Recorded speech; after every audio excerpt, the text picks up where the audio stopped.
Today's episode is one I think so many of us need because relationships are such a huge part of our lives, but none of us were ever actually taught how to do them well.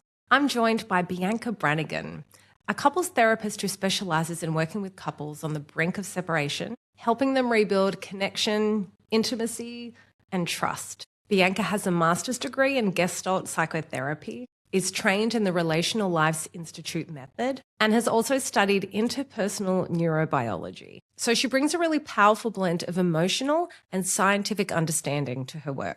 In this conversation, we talk about why so many people struggle in relationships, what relational fluency actually means, and how to communicate and connect in a much healthier way. We also dive into the impact of becoming parents on relationships, because let's be honest, it can completely shift the dynamic, and how to find your way back to each other. This is such a valuable, practical conversation, and I know you're going to get a lot out of it. Thank you for being here again for the Can I Get a Refill podcast. If you're new, I'm Steph. I'm your host, and I help women stop pouring from an empty cup and start building a life that actually supports them. Be sure to jump on the website www.canigetarefillpodcast.com.au, linked below, to download your free ebook on 7 steps to protect your energy and fill up your cup. Every area of your life, including romantic relationships we're about to talk about today, come back to the relationship with the self. So download your ebook today and make your relationship with yourself the most important one in your life. Okay, now let's jump into the episode. Hello, my cup fillers, and welcome back to the Can I Get a Refill podcast. As just promised, we have a special guest today, Biannka Brannigan. Biannka, thank you for being on the podcast. Thanks, Steph. Thanks for having me. And how are you doing today? You're in far north Queensland and just said it's really cold up there. I didn't think it ever got cold up there. Yeah, I live up in Coranda, which is a little bit up in the hills. So yeah, it can get down to single digits, maybe just 9, not, anything like that. And people from the UK are probably out sunbathing like, this is so hot.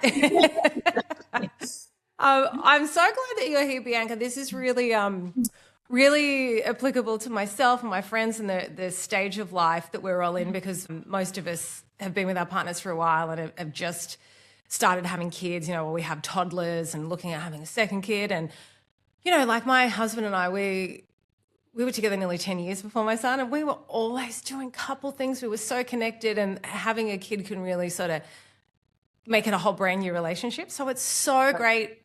Yeah, it's so great to connect with you and have this episode today. So I have a fair few questions. So we'll jump straight in if you don't mind. Can a couple's check-in with a therapist save your relationship from getting off track? Yes. I have a few things to say around that.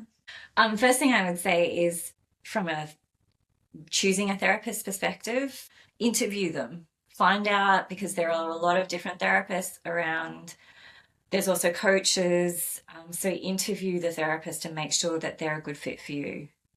I do think that check-ins with a therapist can be really helpful, particularly in the lead up to big changes or after some big changes in relationship. I would also say that before any of that happens, if couples can be really conscious about their relationship and them being the couple doing relationship check-ins themselves. So and not in a cringy kind of way, like every Sunday this is what we do. Not that that's cringy, but I think it can be a bit tokenistic. Yes. I mean, what is the best version of us?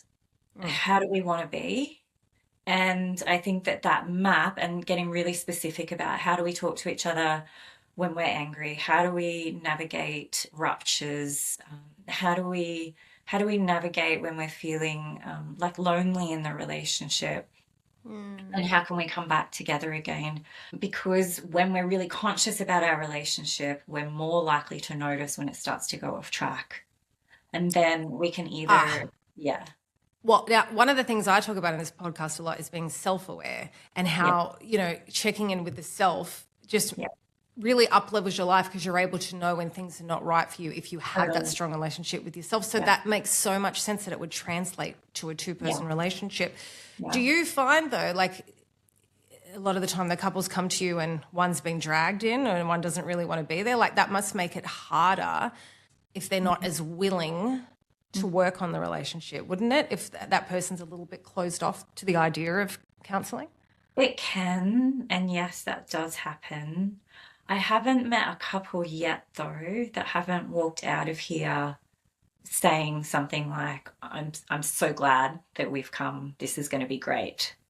I Because love it's to so hear nice. that. Yeah, it's so nice to have someone on Yes. side with the relationship.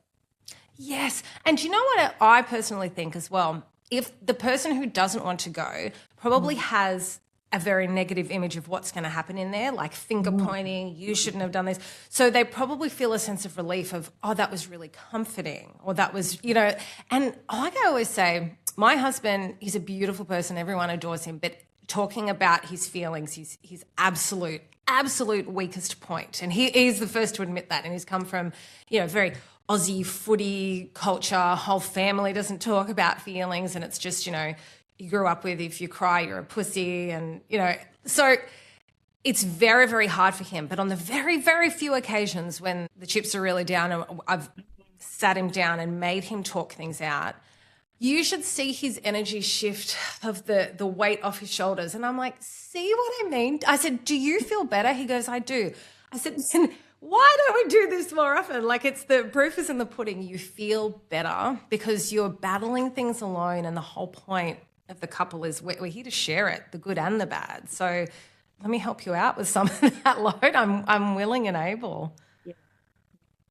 And a lot of the time in sessions that comes up, I think women want a lot more of that emotional intimacy in their relationship as well. And men struggle with it because our society just doesn't set them up No. to connect in that way. Yeah. And then I saw a lot of progress in the other way with a lot of, men online talking about their feelings and stuff. And it's so great. But then as that's risen, the opposite has risen. And then you're seeing a lot of that manosphere bullshit about, and that's so damaging, I believe, to young men to see things like that. It's not effeminate to be in touch with your feelings. It's actually a superpower, like getting to know yourself and being honest and authentic is what makes me stronger.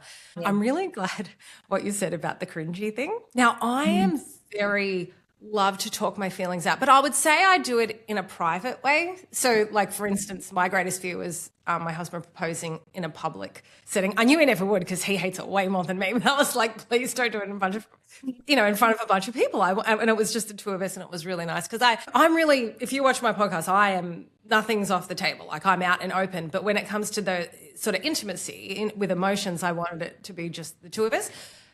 So I like talking about my feelings to him, but I would say so more in a private setting. And we knew this couple that were very, like, in front of everyone, I really appreciate you. I'm so proud of you. And Alan and I were both like, it made us really uncomfortable. So I actually like that you said the cringe thing, and I know it's very subjective, but I think a lot of people are probably put off by the talking about feelings thing because I guess sometimes it can come off as a little bit cringy, right? Yeah. I think with the check-in, I think it can be overdone, and I think that we can over-process what's happening, and that's all right. Well, to avoid that, Biannka, would you say don't do it on a regular scheduled time? Do it as needed. Yeah. And how do you know it's needed? Because I feel disconnected from you, because something's happening within me, and I want that bridge between us to close. Well, because I'm going to throw my phone at you, so I think we should work it out. Something's going on here. The way you're breathing is really pissing me off, so I think we should have a conversation. Absolutely. Yeah. No, it's true. I mean, I'm making jokes, but it's so important. It's really, really vital. Like, I love talking about things like this. And just quickly before we move on, how to interview someone, how do you know it's the right fit? Is it because I imagine you want to feel comfortable to share your feelings, but you also want someone to not let you get away with things, I guess. Totally. I would ask them, like a potential therapist, number one, what they're trained in. Have they been trained in any specific couples therapy, and how they work with you? What do they see as important? Do they work therapeutically as well as these are just the things that I love anyway, and that I would want in a therapist. Therapeutically, the coaching communication side of things is really important. So maybe it's knowing what you're after and able to decide who's able to deliver it. Yeah. I think too, you've got to choose someone who's not going to let you get away with anything, which is what you've just referred to. And I think that traditionally couples therapists have been trained not to take sides. And they stay very neutral. It's really important that the therapist is looking constantly that the relationship is the client rather than either one. Oh, that is so well put. The relationship is the client, not the person who booked you, because it's impartial that way. That makes so much sense. I'll let you know something a little personal. I've never done counselling with my husband where I wouldn't say I think it's a great thing for everyone to do. And if I do feel the need, I would book him in. I actually brought that up with him once. He's like, yeah, I'd go if you felt we needed to.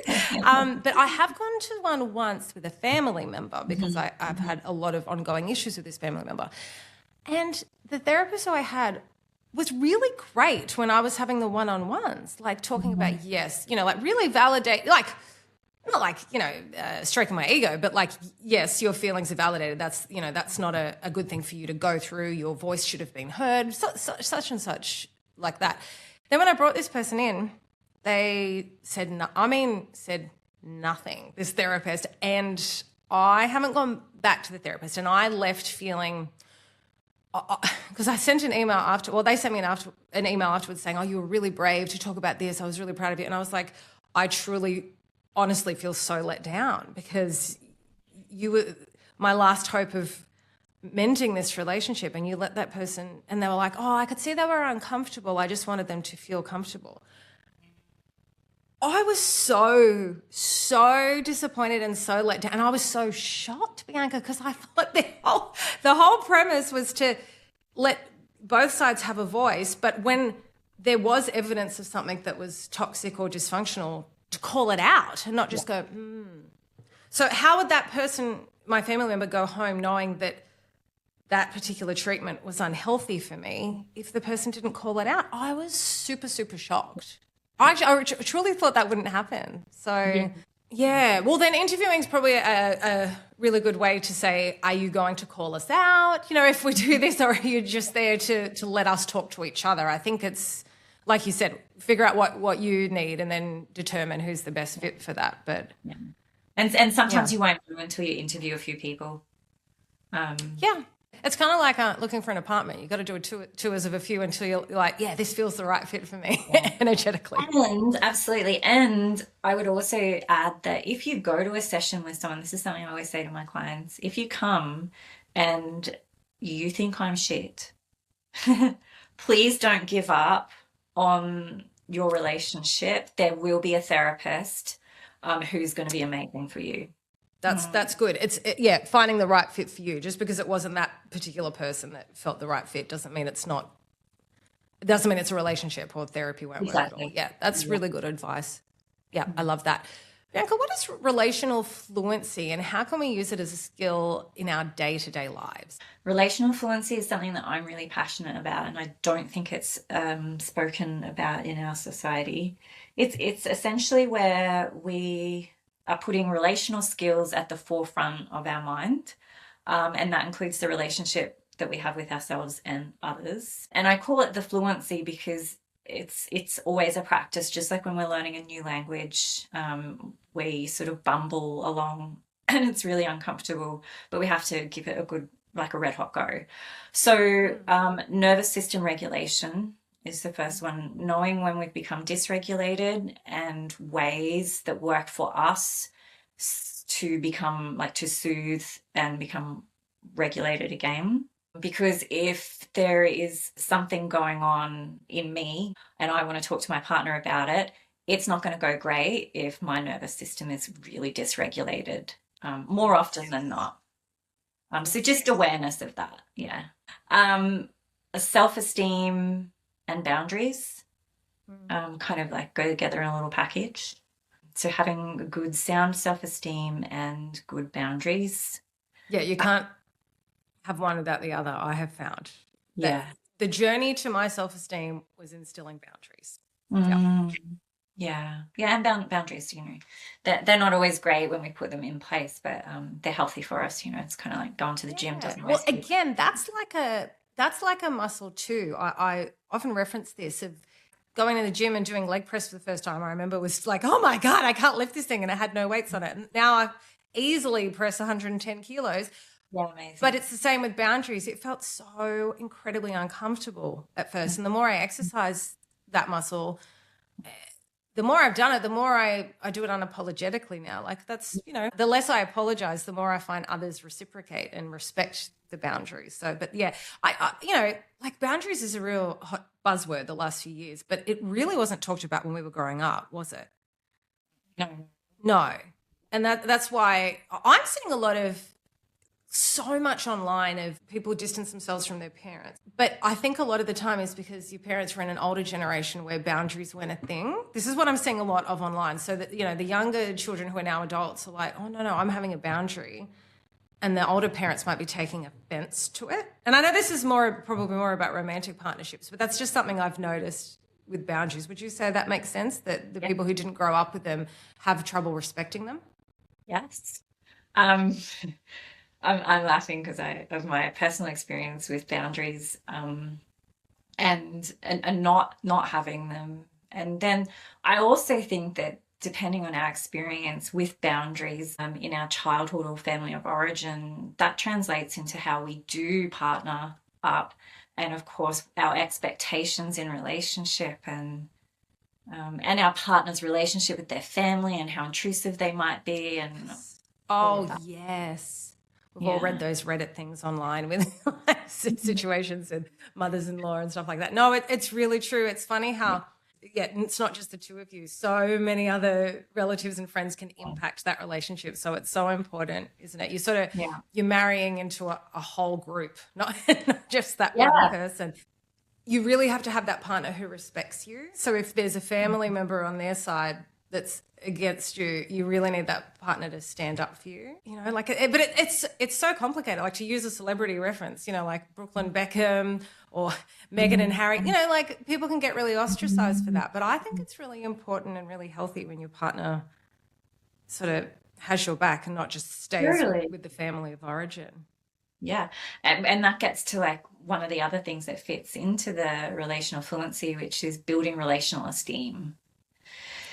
How do we protect our relationship? What is what's important? What do we value? How do we, you were saying before, when kids come along, like we're completely reorganized individually, but also in the relationship. How do we get back to connection and that level of intimacy where we were after the last, like chaos over the last couple of years? How do we find our way back? I also don't think that people think it's particularly cool to prioritize your relationship. But it is. It's like, I would love to see that as the trendiest thing ever. Not of course in a codependent way. Prioritizing doesn't have to be that. Yeah. I love that. I would agree with that. Can I just quickly ask you, you referenced in relational fluency the nervous system. Now, I smiled and nodded a lot, and you laughed, and I don't know if you picked up, because that's been my journey. And I can truly say I am 43 in 3 weeks, and I can truly say that I have only felt a regulated nervous system this year. I feel like it was such a long journey. And like it took, I'd say, 10 to 15 years of, I was heading there, putting things in place, and then probably having my son probably flared things up a lot. And I just feel like in the last few weeks to months, I've gotten in this place where I used to have this constant hum of anxiety. I just don't have anymore. I just feel really calm. And in that, like, I even find these interviews more relaxing, because I'm not thinking, what do I have to do next? What's the next question? I'm just really absorbing what you're saying. And I just, honestly, Biannka, I could never really sit and make eye contact with someone before. I was always almost like I was out of breath. Now, I know that has drastically impacted my relationship as well, my intimate relationships. And also, I had a violent boyfriend years ago, so that was also one of the causes for the dysregulated nervous system. I think my question is, what do you see as the most common threads? So say you have a couple and one has a dysregulated nervous system that's greatly impacting the relationship. Are you seeing a commonality with where it's come from? Could it have come from childhood? Is that where things, or could it have been past relationships? What are you finding is, other than the very stressful, like online modern day society, what sort of started that dysregulated nervous system generally? That's a question. That could be a follow-up. Is it? Yeah. Is it not a common thing? Is it just different for everyone? I think it's very common. I would go as far as saying that there are so many of us who are dysregulated without even knowing. I think that hum that you were talking about, I think that's like many of that, like it's like our new normal as a society. Biannka, I thought it was normal. Yeah. I thought it was just part of me. Yeah. And it's not. Yeah. Yeah. Yeah. I would say it would have been the same for me too. And where does it come from? Many, many different areas. I think that like our nervous systems start to become wired when we're in utero, right? So we're picking up on our mother's nervous system, and that's like, it's biological, like whether our mother perceives the world as safe or dangerous, how our nervous system becomes wired. How we're parented, of course, there's a whole attachment side of things, which makes a huge difference to whether I have more anxious / preoccupied attachment. Of course, then our environment, what sort of lives have we lived?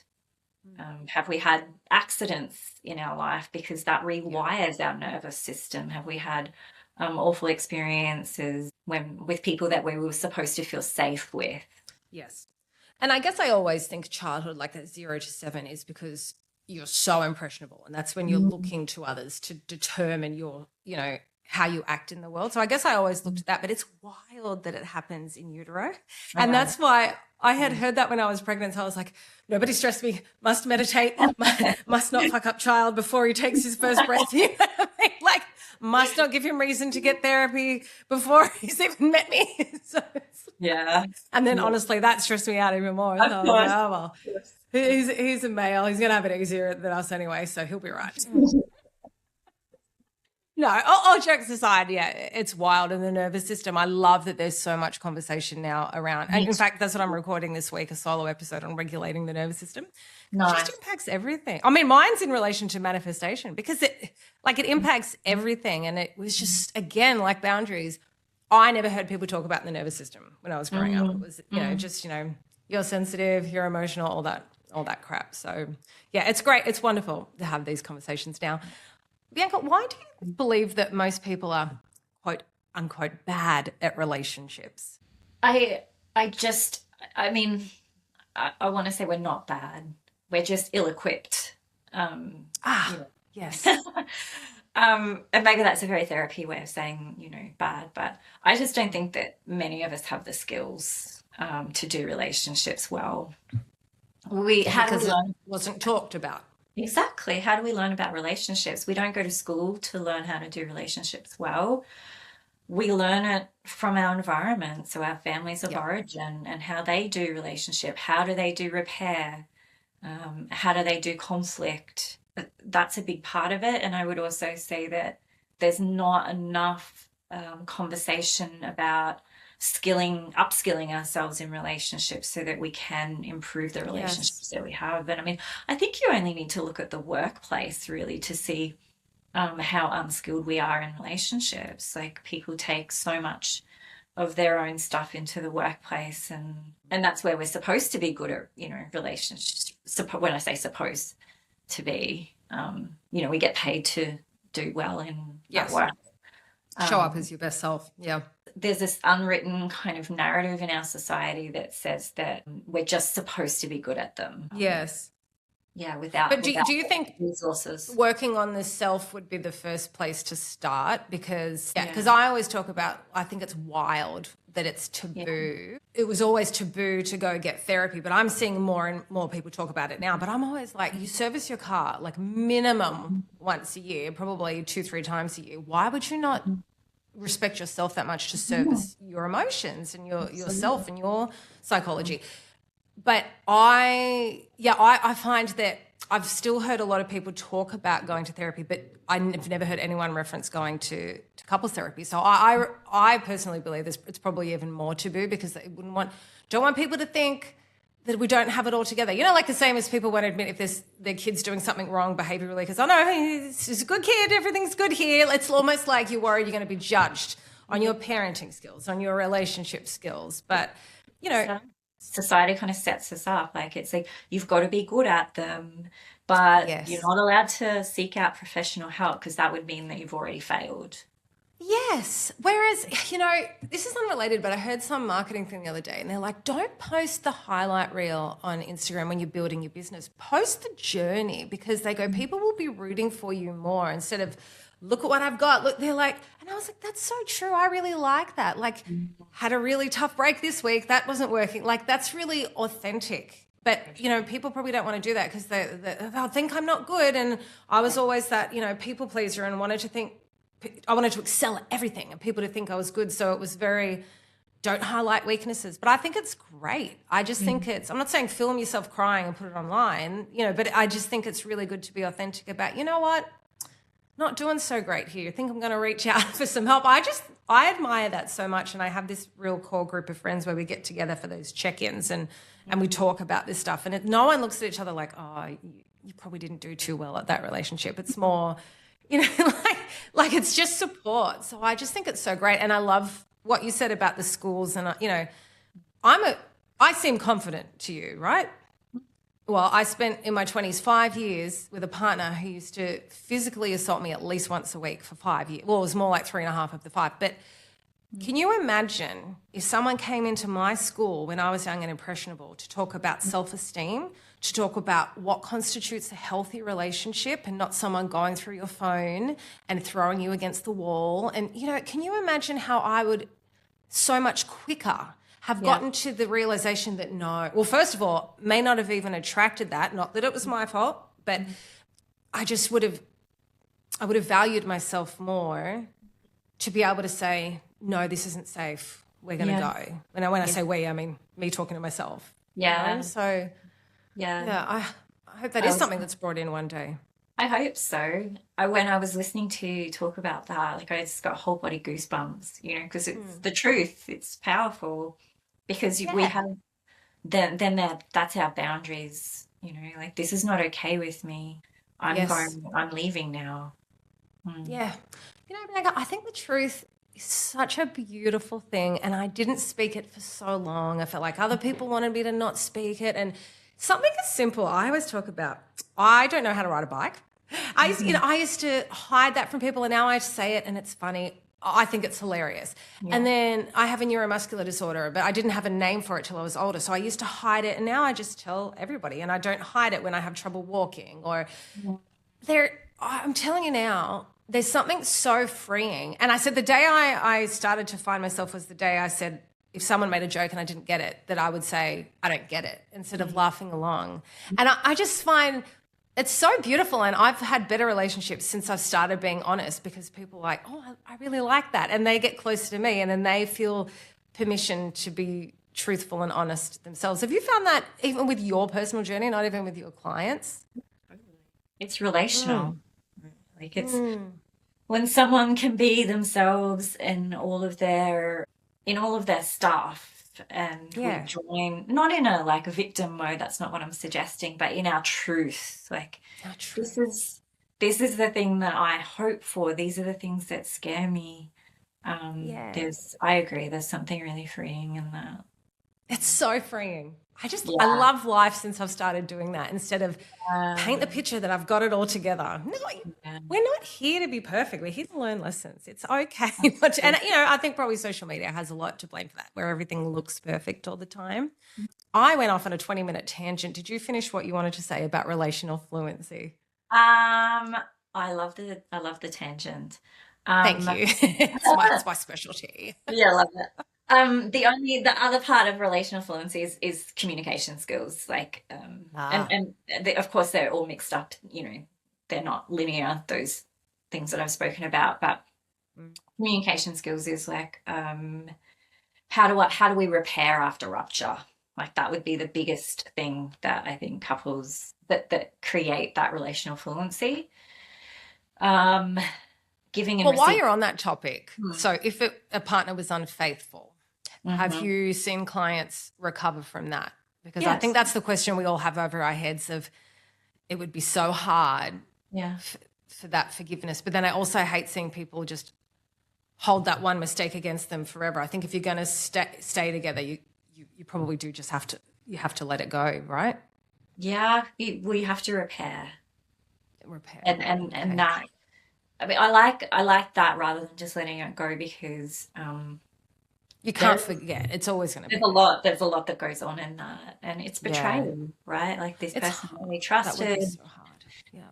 has has really jeopardized that. And but to be really clear, I see couples all of the time repairing from infidelity, Good.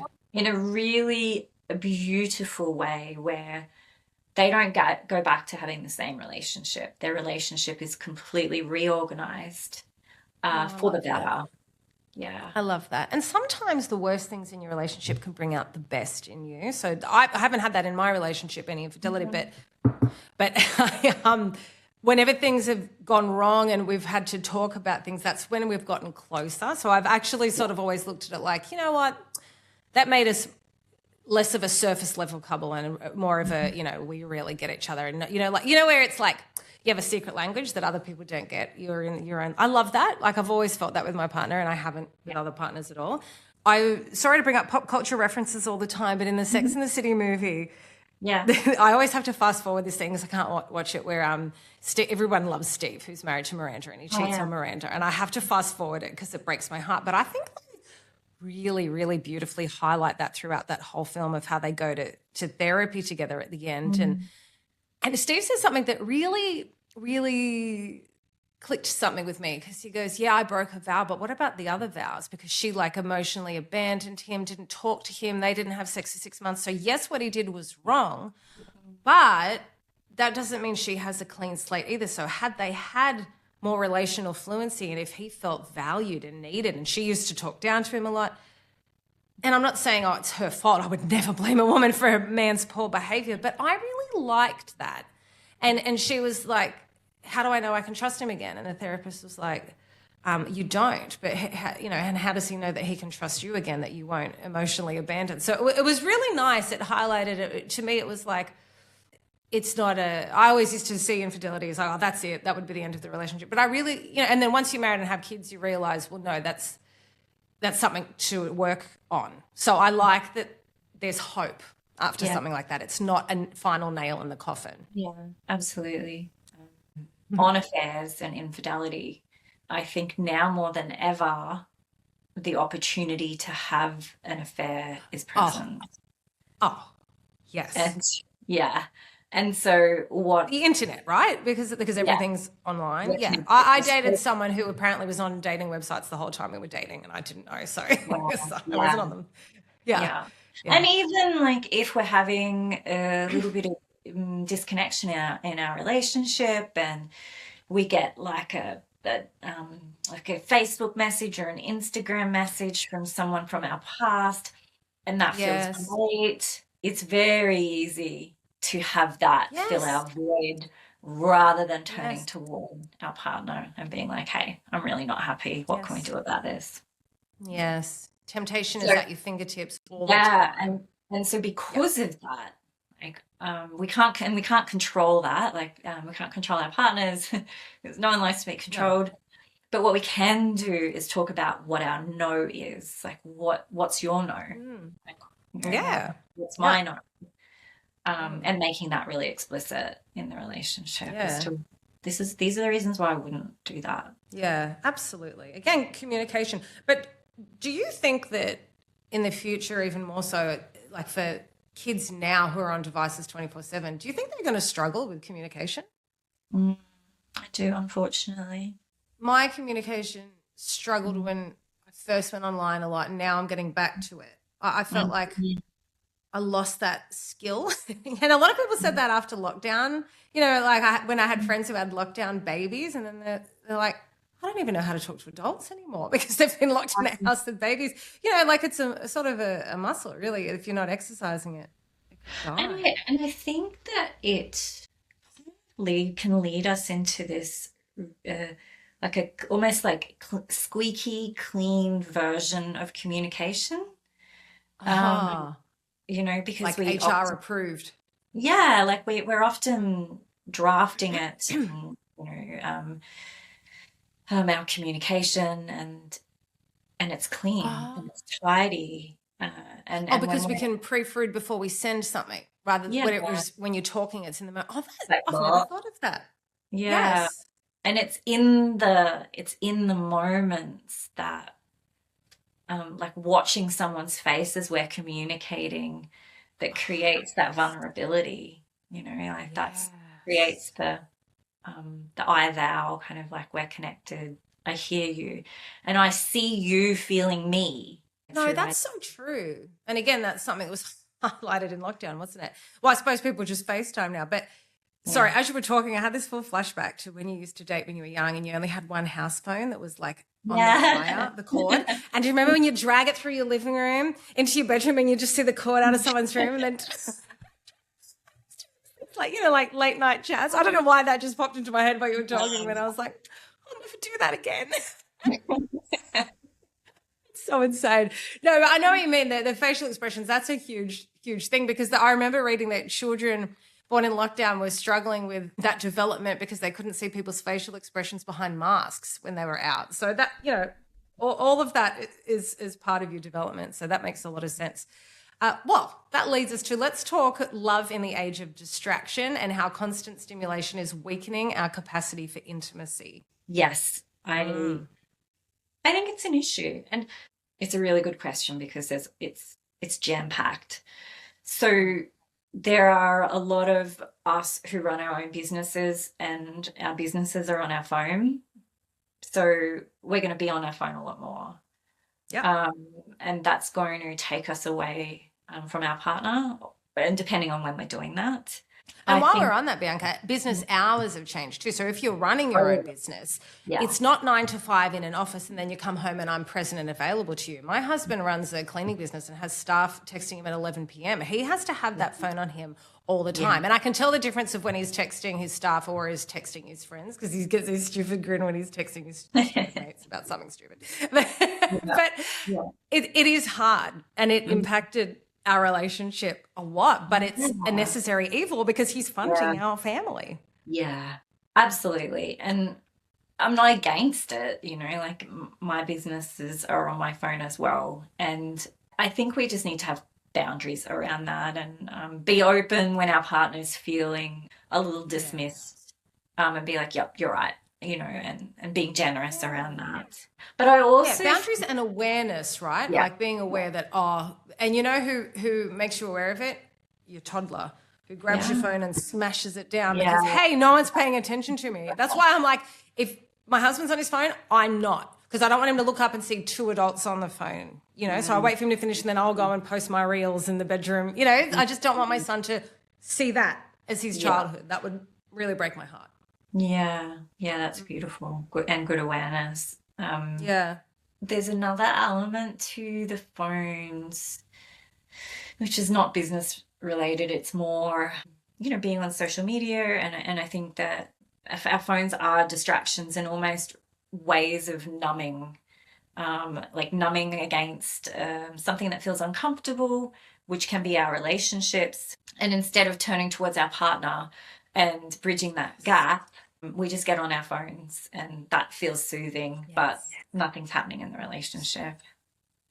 Oh my Yeah. God, yes, because you'll see people get into a lift or at a bus stop and they're immediately uncomfortable, not just because of the boredom, but because they're surrounded by strangers. So like, I'm uncomfortable, I'm going to go on my phone. But Yeah. I did have a flashback to when I would have fights with my awful cheating ex and I would just pick up my phone and scroll through the iconic and wish list some nice outfits for myself. But it was a dopamine hit. It was Yeah. soothing. But in bad relationships aside, in healthy relationships, is it affecting our sex life and our physical intimacy because I don't know. Can you tell me? Yeah, of course. Yes, absolutely. I Because think of the that distraction or? I think that intimacy happens when we feel seen by the other. Yeah. And I think that it happens, and being seen by the other happens when we're vulnerable. And that vulnerability comes with spaciousness and, and allowing, and of course, safety. So instead of like, like watching your partner take the rubbish out, that's very sexist, but watching our partners moving in normal life that's boring, and you notice something about them. Like you notice, like, I don't know, like the care that they're taking with the children, and you're like, I that was is just going to say when they hold your awesome. child, or when they, like when I see my husband not seeing me and he's like, because he's not a kisser, he's not really physically intimate. And when we first had our son, he's like, oh, I'm not going to do that. And when I catch him kissing him and going, I'm like, oh, like I melt. I mean, women always melt when they see a good looking guy being good with a kid or a dog, right? But yeah, it's things like that. But I also find it's the stage of life you're in, because when I was 20, I don't think that would have done it for me. But now I'm like, oh, like it's because I'm in more of a nesting period of my life. Yeah, yeah.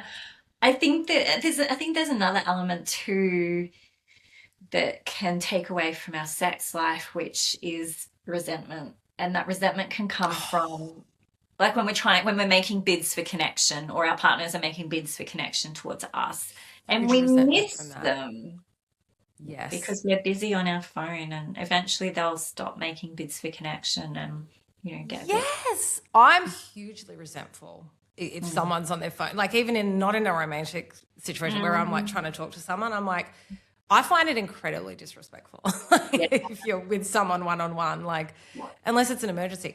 But what you said about feeling seen, you know Mm. what? The sexiest thing to me has always been at any stage of life is that real eye contact. Mm. Mate, I don't, like people go and watch like men stripping on boats. I'm like that just does not do it for me. Like seeing a Yeah. guy do those striptease dances, I'm like, it doesn't do it. If Yeah. someone gives me eye contact, I would rip my clothes off. Like that is Mm. hot. And I always say Mm. to my husband, like Ryan Gosling, I'm like, you know what the hottest thing about him is? It's not even how he looks. You watch the way he looks at his female co-stars. Oh my God. Like I go bright red and melt. Honestly, it's the way he's focusing on them. Yeah, It is I have to so think about it. hot. Yeah, it's like really watch the way even in the latest one with Emily Blunt, and like it's just the eye contact. I'm like, that is so hot. Like I would rip my clothes off if someone looked in my eyes that way. But yeah, Yeah. I think that goes to show what the weak point is in my relationship, because my husband does struggle a lot with that, and like he's such a kind person and he's my best friend and he's a great father and husband and provider, but on that intimacy level, yeah, there's something there where I'm like, yeah, I need that a little more, and I've had these discussions with him, but I would say we're still probably in survival mode at the moment, like trying to build businesses and have a toddler. It's, you also got to weigh up with, is that the right time for this conversation? I think we're still trying to survive. I love that Yeah. you're conscious enough that you recognize that you guys Yeah. would still be in survival, and is this the right time? I'm such a great wife. So lucky. Do you know how many times I've been told in my life, you are so lucky to have him? So do you know how many times during the day he hears, you are so lucky to have me? I'm like, no, but I feel like I forgot to bring this up in my recent mum confessions episode. Men get celebrated for the bare minimum so much. So I have this lovely neighbor and she's like, oh, he's such a good man. I saw him cleaning the windows. I said, Jody, I clean the whole fucking house. He wakes up last and there's condensation on the windows. So I go, wipe. And he didn't even offer to do it. I'm like, don't forget, grab paper towel and wipe the condensation. She's like, look at him up there cleaning. What a great husband. And then she's like, oh, such a great dad. He played with my son for 10 minutes. The son I'm with 24/7. Parade. I am like holding this family down, Just get you identified an emotion. Well done, you. Oh my God, we do that all day. Oh, anyway, let's not make this. I love men. I have a lot of I men love friends. men Let's not make too. this. Yeah, let's not make it man hating. I'm just I'm in a I'm in a comical mood today. I'm realizing now, as I said, that becoming parents can create a massive shift in your romantic relationship. So what's your advice? How can we get our relationships back on track after having a baby? And does it depend on what stage of parenting you're in, I guess?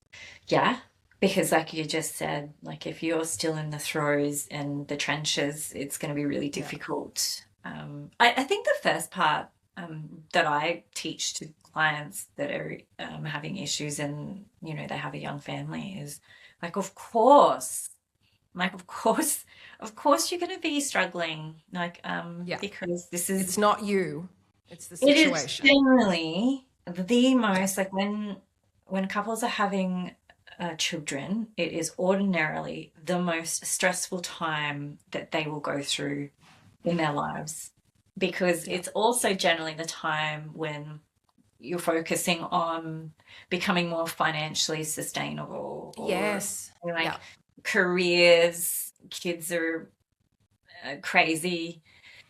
But even add into like the lack of sleep and the hormone shifts, like all of it. It's a shitstorm. Yeah. But it's also the like most amazing, incredible, like beautiful time of your life. So it's really highs and lows to the max. Yeah. There's no happy medium in this time.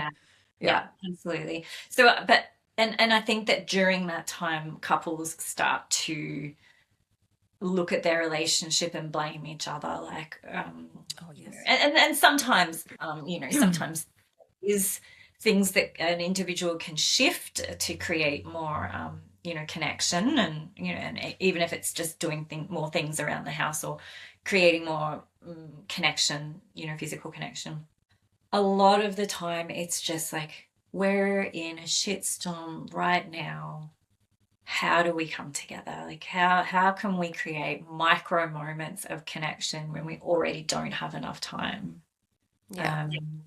And I think part of that, like if there is anyone listening to this that hasn't yet had bub, or you know, the next child is on the way, sitting down with their partner and being like, okay, so how do we normally connect? Like, okay, like you said, you know, you guys used to have all of these amazing things that you would do, you know, before your son came along. So, okay, this is how we normally connect. None of those things are going to be available to us. Yeah. So what are we going to do? How are we going to create this? And what's our safe word to be like, hey, Yes. you know, like we need to come back together. Talking to, you know, like you've got a really good friend group, talking to other people who are going through the same thing, I think is an honest, like people who are willing to be honest about it, rather than, you know, people that may not want to necessarily go to that depth of how hard it can be. But this is where I love men, but I feel that they're missing out on something. Like they know so little about their friends. You know, like we go to the depths, my female friends and myself, and I'm like, have you checked in on your friend? Like he's got a friend who's, I think, having a relationship issue. I'm like, I think you should send him a text, like just checking, you know, instead of like making fun of each other.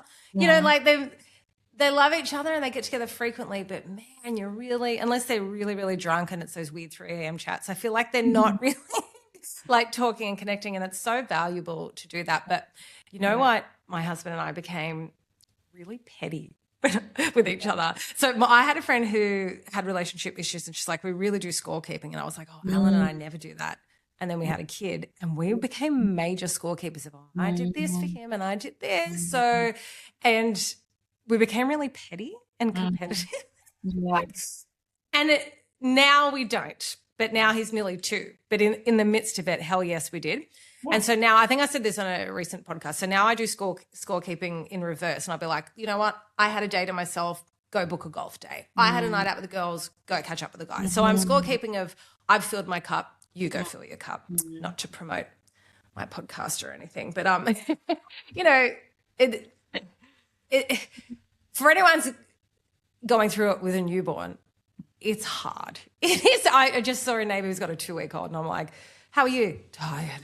And I'm like, yeah, it's like the first 4 months are just a blow, you know? So, and I'm always like, I was with Alan for 9 years before we had my son. And I'm like, how do people do this when they've just met? You know, some people will be like, we've been together 3 months. I'm like, parenthood can break the strongest of relationships. And that's why I was so glad for the friend group that we're all in a similar stage, or we were the last ones technically to have kids. So when I went to my best friend of, oh no, I think my relationship's in trouble, she's like, oh my God, that's totally normal. We are totally just roommates at the moment. I'm like, oh, okay. And now I feel Alan and I reconnecting, but maybe because I chilled out on it too and like admitted, well, this is the season of our life at the moment. Won't always feel like this. And, you know, but again, you know, financial things, we sort of went off and started our own businesses and, you know, things were tight and now things are going well. So I see my husband really in a good mood when he comes home lately. So you're probably feeling more relaxed. So all of it impacts, doesn't it? But and of course, I mean, I'm definitely not a fan of school keeping, of course, but of course we're going to,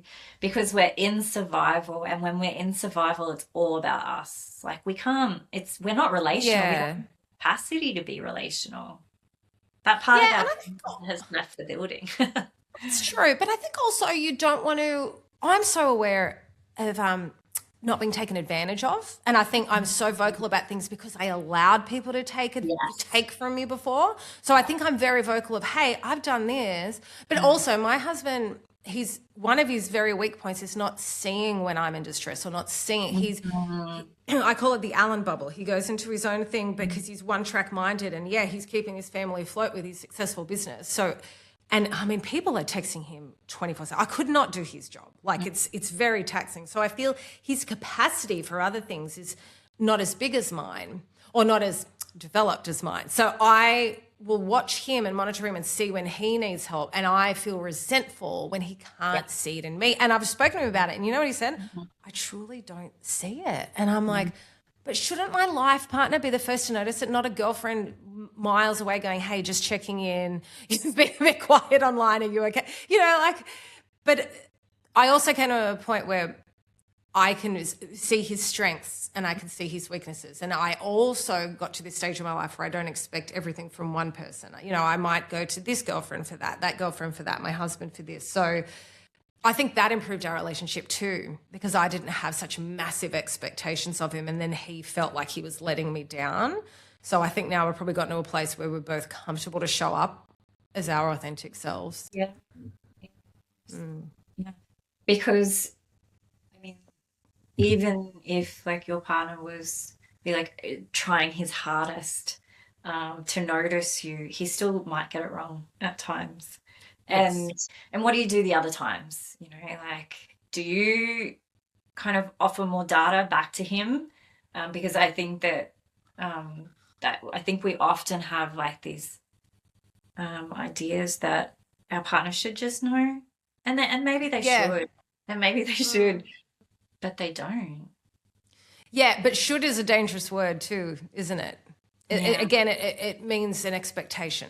Yeah. So I'm trying to have grace with myself and others and sort of remove those expectations, because any problems that I've had with people in my life is when they have expectations of me and I'm like, I'm just not that person. You're just making me feel bad for being myself. So look, we could talk on and on about this, but look, we're trying for baby number 2. So you could get a call from me booking an appointment once baby number 2 comes. And I'm like, I don't know. Every parent I see on the playground, I go, how's it going with number 2? And they're like, oh my God, I've aged a decade. It's like, it's so hard. I'm like, I go, we're really just pushing through this stage for, you know, in 10 years time when we're all sitting around a full dining table at Christmas. And they're like, yes, exactly. It's for future us. Yeah. Oh dear. So much to talk about it. But just quickly, before we wrap up, I want to ask, what are your top red flags in a relationship and green flags? So if someone's in a relationship and they're not sure if certain behavior is a red flag, or what are your red and green flags for healthy and not so healthy relationships? I think a healthy relationship is probably giving up the fantasy of the perfect partner.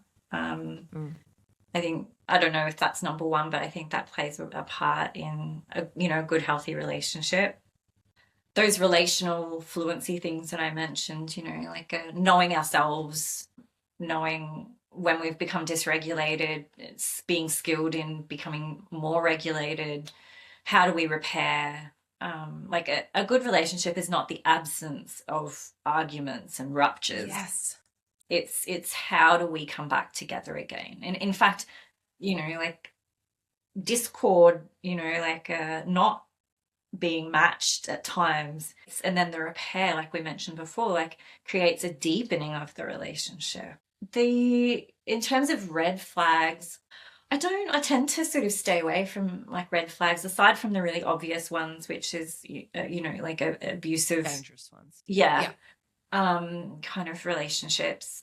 What I tend to perhaps move toward is, are you getting enough in the relationship to grieve and let go of the things that you may not be? Oh, I love that.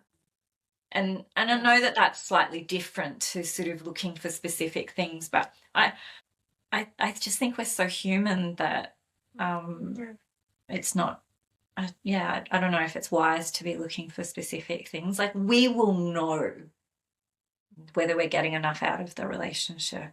And I think that tends to be more relational as well, rather than red and green and, Yeah, I love that so much, Biannka. What I've taken away most from this episode is everything comes back to the relationship with the self. I have been saying this for 3 seasons, and it's so good to know that that's related to relationships as well. And when you really know yourself, you know in your gut when something feels right or something feels wrong, regardless of what you've written on paper, of what you want from a future partner.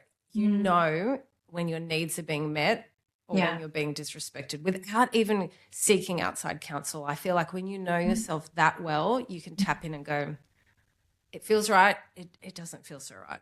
Yeah. Not to say that, one thing goes wrong and you're like, oh, you can work through things. But I really like that premise that you've gone through today. So, yeah, brilliant. Love it. Biannka, this podcast is all about filling up your own cup. So can I ask what's something you'll be doing for yourself in the next week to fill up your cup?